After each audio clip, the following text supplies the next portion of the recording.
Some names are written in history, and some are carved into legend. Today, we talk about a man who never lost a battle, a warrior so fierce that even his enemies feared to face him, a man personally given the title Sword of Allah by the Prophet Muhammad, peace be upon him. This is the story of Khalid Ibn Al-Walid. Khalid Ibn Al-Walid was born in Makkah into the powerful Makhzum clan. His family was known for their military expertise, and from a young age, Khalid was trained to fight. He learned the art of war, mastered the sword, and became one of the best cavalry commanders of his time. But at first, Khalid was an enemy of Islam. When the Muslims and Quraysh fought at the Battle of Uhud, it was Khalid's brilliant strategy that turned the tide against the Muslims. His sudden attack from behind changed the outcome of the battle. Many years later, Khalid would reflect on that day, not with pride, but with regret. But fate was already guiding him toward a different path. Khalid watched as Islam spread, despite the hardships and opposition it faced. He saw how Makkah surrendered peacefully to the Prophet, peace be upon him. The strength of faith, the discipline of the believers, it was undeniable. Then came a moment of realization. Had he been fighting for the wrong side all along? Determined, he set out for Medina alongside his friend Amr ibn al-As to accept Islam. When he arrived, the Prophet, peace be upon him, greeted him not with anger, but with open arms. Praise be to Allah who has guided you. I knew you had a brilliant mind, and I hoped it would lead you to the truth.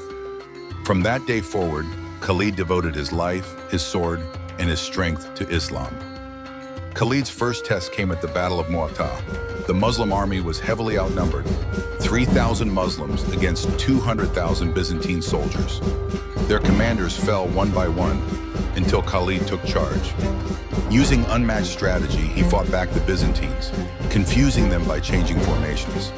The next morning, the Muslim army withdrew safely. A battle that should have been a massacre turned into a brilliant escape. It was after this battle that the Prophet, peace be upon him, gave him the title Sayfullah, the Sword of Allah. From that moment on, Khalid led victory after victory. The conquest of Makkah, where he helped bring peace to his own homeland. The Battle of Hunain, where he crushed the enemy despite an early Muslim setback. The Persian and Byzantine campaigns, where empires fell before his sword. Even the mighty Roman Empire feared his name. At Yarmouk, Khalid commanded an army of 40,000 Muslims against 200,000 Romans. With brilliant tactics, he broke their forces, securing one of the greatest victories in Islamic history. His genius was undeniable, his bravery unmatched. Despite all his victories, Khalid, radiallahu anha, was eventually removed from command by Caliph Umar ibn al-Khattab, radiallahu anha. Not because of failure, but because his fame had grown so much that people started to believe victory was because of him rather than Allah. But Khalid didn't complain. He fought as a regular soldier, proving that his loyalty was to Islam, not power. Years later, he fell ill. Lying on his deathbed, he reflected on his life. I have fought in so many battles. There is not an inch of my body without a scar. Yet here I am dying on my bed like an ordinary man. May the eyes of cowards never find rest. The great warrior who had never lost a battle did not die on the battlefield. His body carried the marks of over 100 battles, yet fate had written a different ending for him. Khalid Ibn Al-Walid's legacy lives on. He was a commander, a strategist, and above all, a man of faith. He proved that strength is not just in battle, but in humility, discipline, and devotion to Allah. What can we learn from his story? That victory is not in the hands of men, but in the will of Allah.